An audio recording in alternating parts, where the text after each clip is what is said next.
성도들은 존귀한 자들이니라고 하는 제목을 가지고 하나님의 말씀을 전해드리고자 합니다. 오늘은 우리가 잘 알고 있는 것처럼 구정 명절입니다.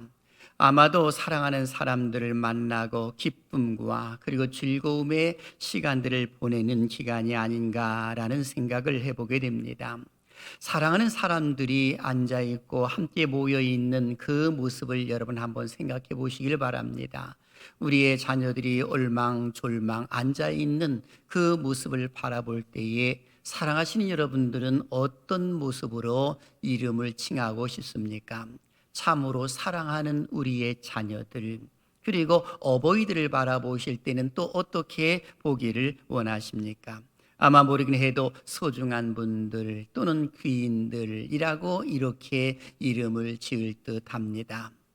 그러다 보니까 성경 속에서도 다윗은 하나님을 믿는 믿음의 사람들을 향하여서 존귀한 자들이라고 이렇게 표현한 것을 보게 됩니다.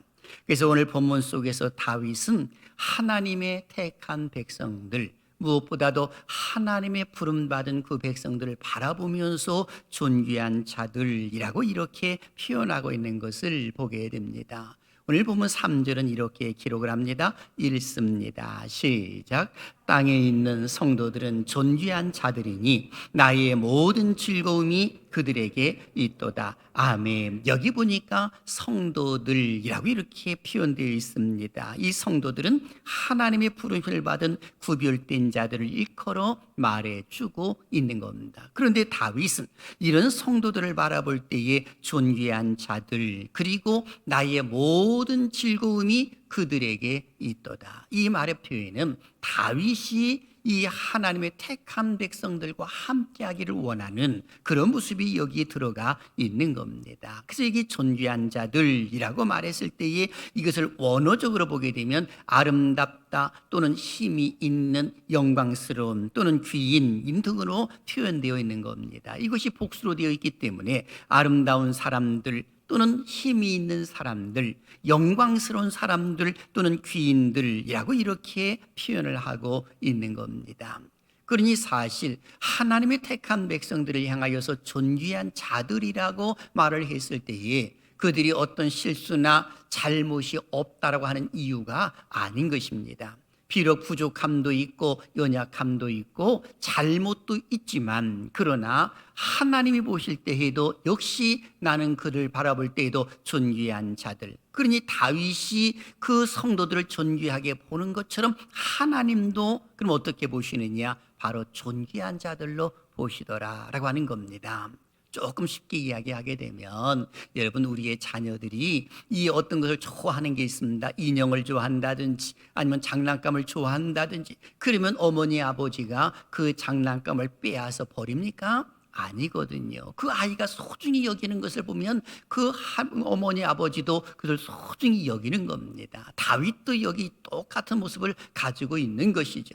그러니 성도들을 바라볼 때 존귀한 자들이라고 표현을 했을 때에 하나님도 똑같이 그렇게 보고 계시더라라고 하는 것입니다. 그래서 나의 모든 즐거움이 그들에게 있도다라고 했을 때 여기 나라고 하는 표현의 주체가 누구인가를 보게 되면 하나님이 아닌 다윗인 것을 보여주고 있습니다. 2절 속에 잘 나와 있는 내용 아니겠습니까? 그런 거로 지금 다윗이 성도들을 존귀한 자들을 보고 있는 그 모습은 그들과 함께하기를 원하는 다윗의 마음이 여기에 들어가 있더라라고 하는 것입니다. 저는 이 말씀을 중심으로 해서 세 가지의 질문을 통해 말씀을 전해드리고자 합니다. 첫째, 존귀한 자들의 삶은 어떻게 살아야 하는가? 그리고 둘째, 존귀한 자들에게 주시는 하나님의 복은 과연 어떤 복일까? 그리고 셋째, 우리의 남은 인생은 어떤 자세로 삶을 사는 것이 옳을까? 즉 존귀한 자로서의 어떤 삶을 사는 것이 옳을까에 대해서 말씀을 전해드리고자 합니다.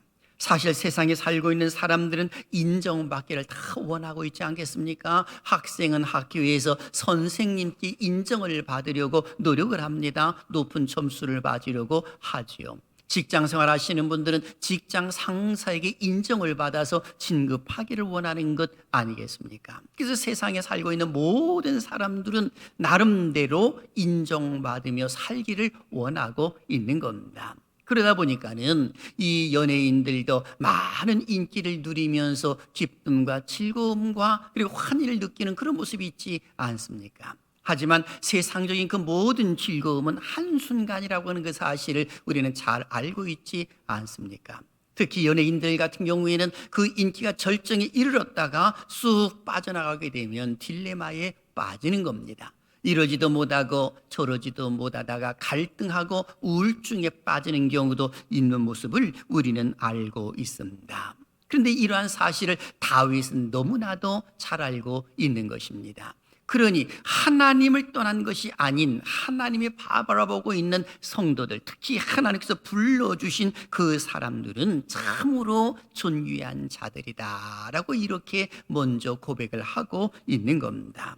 여러분, 다윗이 누굽니까? 우리가 잘 알고 있는 것처럼 다윗은 이새의 말째 아들입니다. 그 누구도 거들떠보지 않았던 사람이 다윗입니다.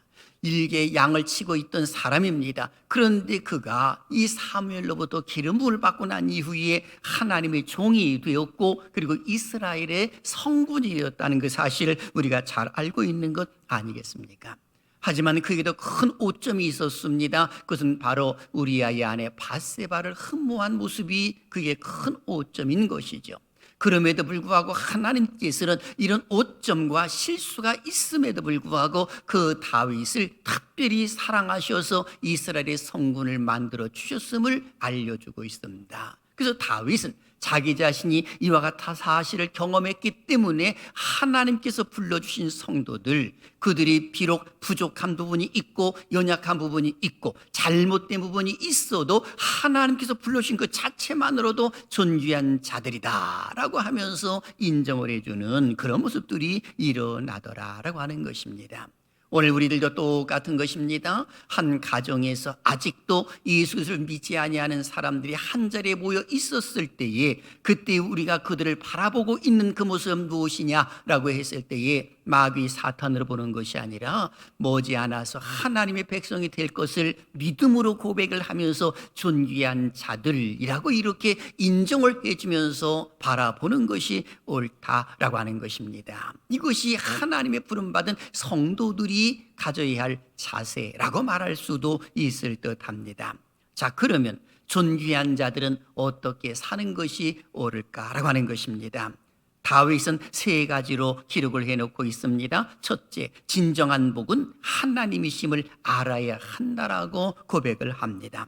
오늘 본문 1절과 2절은 이렇게 기록을 하지요. 읽습니다. 시작. 하나님이여 나를 지켜주소서. 내가 주께 피하나이다. 내가 여호와께 아뢰되 주는 나의 주님이시오니 주밖에는 나의 복이 없다 하였나이다. 아멘. 여기 고백을 보니까 다윗은 주밖에는 나의 복이 없다라고 이야기를 합니다. 여기 주 하게 되면 원어로 보게 되면 아도나이라는 표현이거든요. 이것은 주인이라는 뜻인 것입니다. 그런 거로 하나님은 나의 주인입니다. 그럼 나는 누굽니까? 종이라는 겁니다. 그러니까 다윗은 하나님의 종이라고 이야기를 해주고 있는 겁니다. 실제로 다윗은 얼마나 많은 복을 받았는지 모릅니다. 그는 사실 한 나라를 정복함으로 인하여서 이 그 거대한 왕국을 건설을 했습니다. 그것뿐만이 아닙니다. 하나님의 성전을 지어드리려고 역대상 29장 1절서부터 5절을 보게 되면 얼마나 많은 풀을 가지고 있었는지 성경은 기록을 해놓고 있습니다.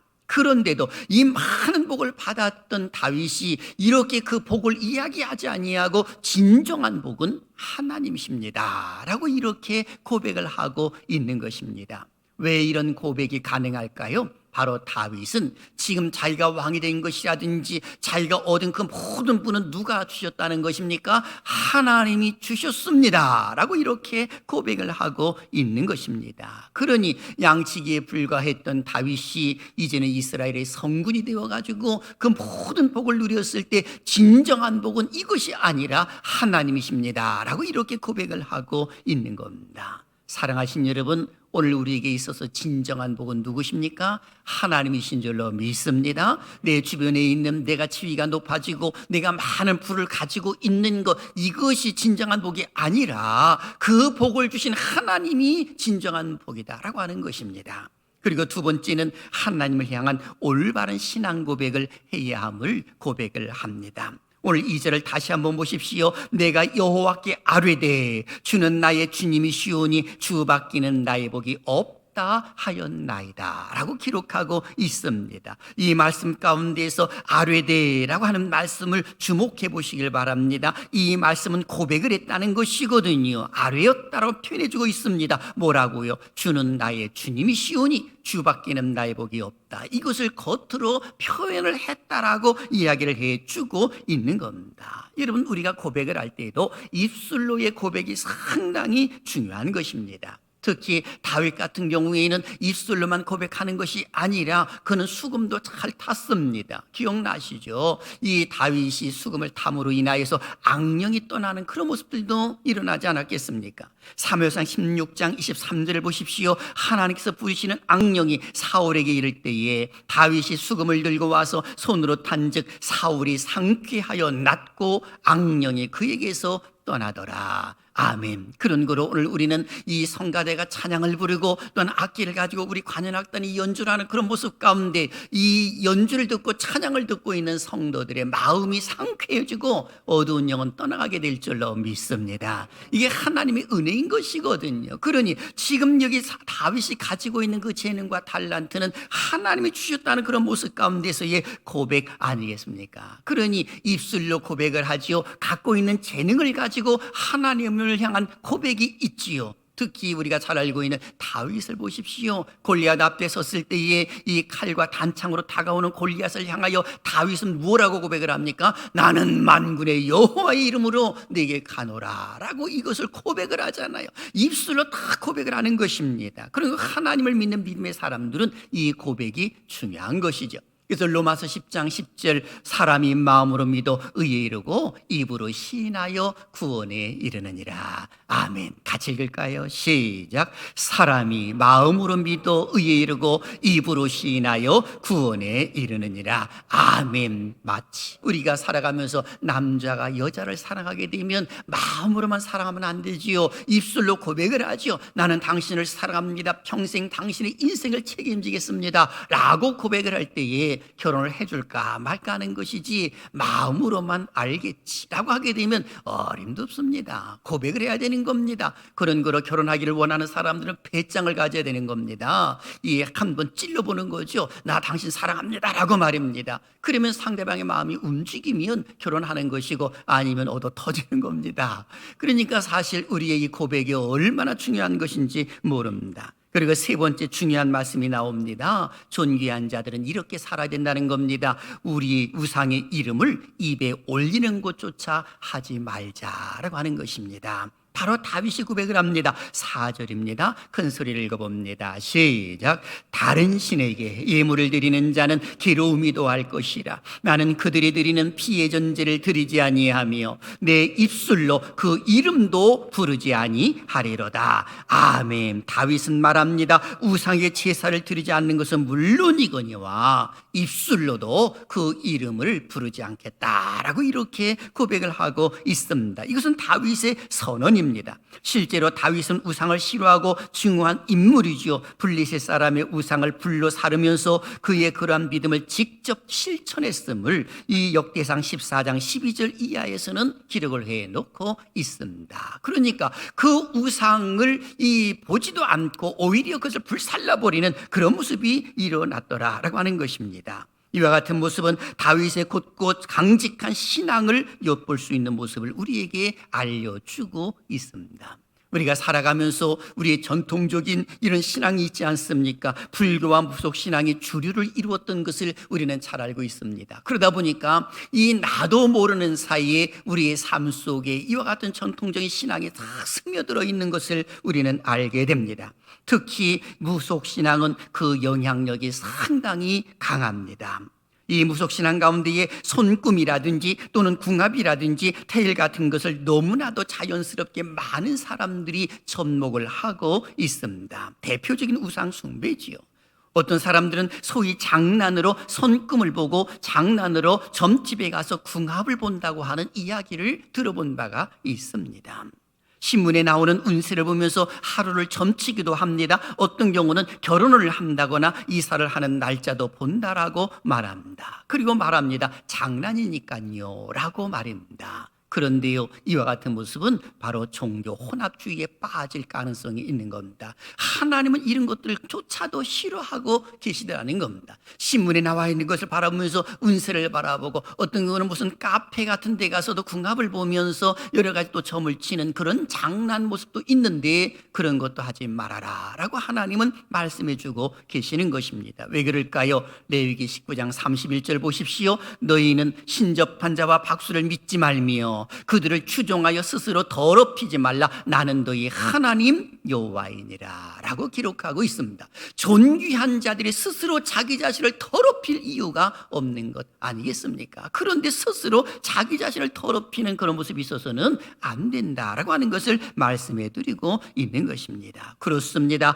하나님은 성도들을 존귀한 자들로 다윗처럼 보고 계신다는 그 사실을 잊지 말고, 진정한 복은 하나님이심을 우리가 믿음으로 고백을 하고, 그리고 하나님을 향한 올바른 신앙 고백을 하는 것이 옳습니다. 겉으로 표출하는 것이 옳다는 이야기입니다. 심지어는 우상의 이름을 입에 올리는 것조차도 하지 말아야 할 것임을 다윗은 강조해 주고 있는 겁니다. 자, 그렇다면 하나님은 존귀한 자들에게 어떤 복을 주실까요? 오늘 보니까 5절과 6절 속에 잘 기록되어 있는 것을 보게 됩니다. 같이 한번 읽어봅니다. 시작. 여호와는 나의 산업과 나의 잔의 소득이시니 나의 분깃을 지키시나이다. 내게 줄로 지어준 구역은 아름다운 곳에 있으며 나의 기업이 실로 아름답도다. 아멘. 여기 이 말씀을 보게 되면 이 지키시나이다 라고 하는 말과 실로 아름답도다 라는 말씀을 또한 우리는 주목해 볼 필요성이 있습니다. 여기 보니까 나의 분깃을 지키시나이다 라고 했을 때, 이 지키신다라고 하는 표현은 원어적으로 보게 되면 하나님이 떠받쳐주고 계신다라고 하는 의미를 가지고 있습니다. 마치 우리 교회 기둥이 이렇게 있음으로 인하여 지붕을 떠받쳐주듯이 하나님께서 그 모든 걸 떠받쳐주시는데, 무엇을 떠받쳐주시느냐? 나의 산업과 나의 잔, 그리고 나의 분깃, 그리고 하나님이 줄로 지어준 구역, 그리고 나의 기업, 이것들을 하나님이 떠받쳐 주심으로 인하여서 실로 아름답도다 라고 하면서 다윗은 고백을 하고 있는 것입니다. 바로 이것은 존귀한 자들에게 주시는 하나님의 복이라는 겁니다. 저는 사랑하신 여러분들 가정들을 우리 하나님께서 떠받쳐 주시는 은혜가 있기를 주님의 이름으로 축원합니다. 우리 상계제일교도 떠받쳐 주실 줄로 믿습니다. 하나님이 받쳐 주시는데 과연 누가 틈탈 수가 있겠습니까? 그 누구도 틈탈 수가 없는 겁니다. 물론 우리가 세상의 삶을 살아가면서 누가 나를 지배하느냐라고 하는 것에 따라서 그 삶이 달라질 수가 있는 것입니다. 우리 존귀한 자들은 성령 하나님께서 다스려 주시고 지배해 주시는 줄로 믿습니다. 그런데 세상 사람들은 그렇지를 않아요. 사단이 꽉 지배하고 잡고 있는 겁니다. 여러분, 독수리의 발톱이 힘이 얼마나 센지를 아십니까? 독수리의 발톱에 한번 탁 이거 찝게 되면은 사자가 그 어떤 것을 물었을 때 사자 입이 얼마나 강합니까? 근데 사자 입에 10배나 더 강한 것이 그 독수리의 발톱이라는 겁니다.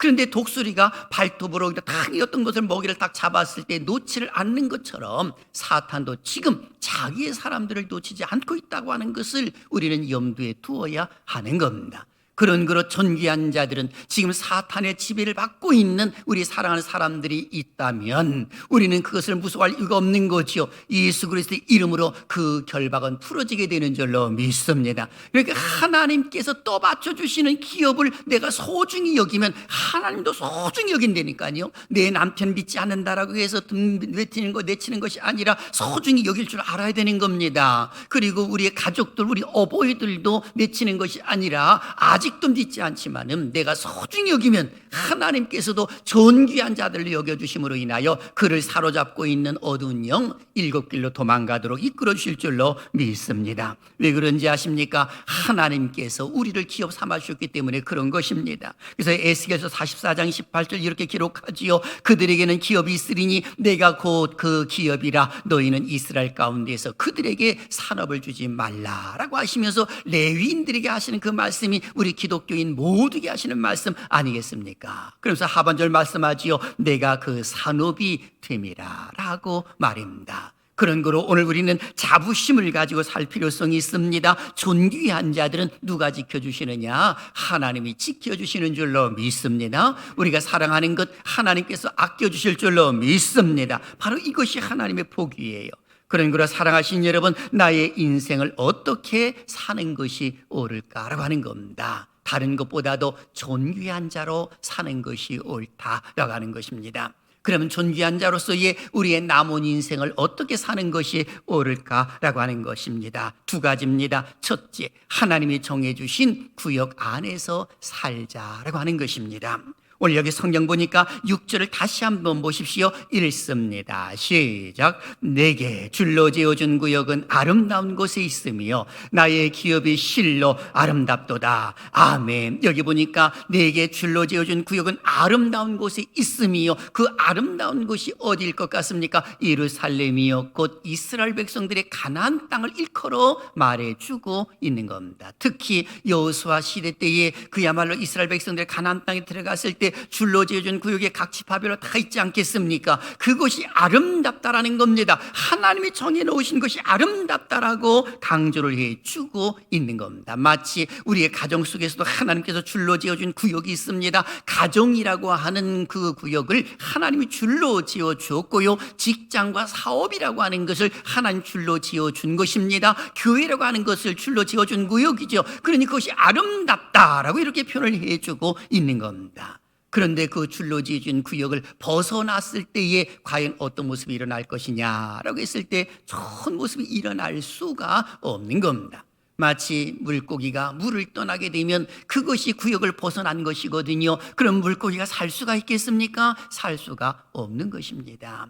우리 안에 들어있는 양들이 이 그야말로 목자가 정해놓은 구역을 벗어났다고 생각해 보십시오. 맹수들이 가만히 내버려 두지를 아니할 것입니다. 어디 그것뿐입니까? 우리에게 정해진 구역들이 얼마나 많이 있습니까? 성도로서 해야 할 일과 하지 말아야 할 일이 있고요, 또 가야 할 곳과 가지 말아야 할 곳이 있는 것입니다. 이것은 하나님이 줄로 지어진 구역인 것입니다. 그 구역을 우리가 소중히 여기면서 아낄 줄 아는 그런 모습을 가져야 하는 겁니다. 비록 실수하고 잘못했다고 해서 내치는 것이 아니라 그런 모습 가운데서도 오히려 아껴주고 보호해주는 모습이 필요한 것입니다. 다윗이 부족함에도 불구하고 하나님이 어루만져 주셔서 이스라엘 성군 삼아 주셨던 것처럼 말입니다.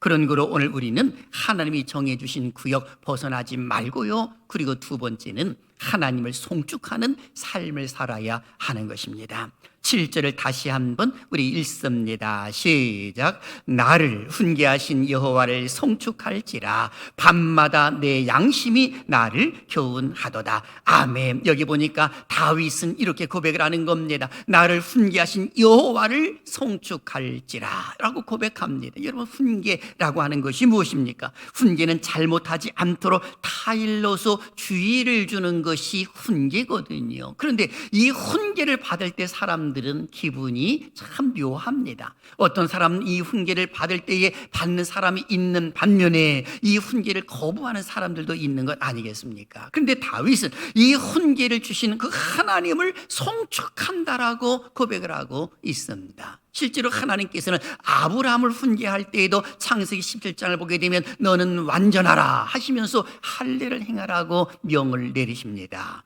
그럴 때에 아브라함은 순종을 합니다. 다윗도 역시 자기를 훈계할 때 어김없이 순종하지요. 어떤 모습입니까? 나단 선지자가 와서 훈계를 합니다. 왕이시여 잘못한 것을 아셔야 합니다 라고 하면서 이 밧세바를 취한 것에 대해서 질책을 행할 때에, 훈계를 할 때에 그는 어김없이 돌이키면서 회개를 합니다. 그리고 하나님을 높이는 것이거든요. 근데 사울 왕은 그러지를 않았지요. 사울 왕은 사무엘 선지자가 사무엘상 13장이나 사무엘상 15장에서 그의 잘못을 교훈하고 훈계를 했을 때에 이리 핑계를 대고 저리 핑계를 대면서 그리고 요리 빠져나가고 저리 빠져나갑니다. 하나님을 업신여기지요. 선지자를 업신여깁니다. 제사장을 업신여기는 그런 모습 가운데서 우리 하나님께서 과연 어떻게 하셨을까요?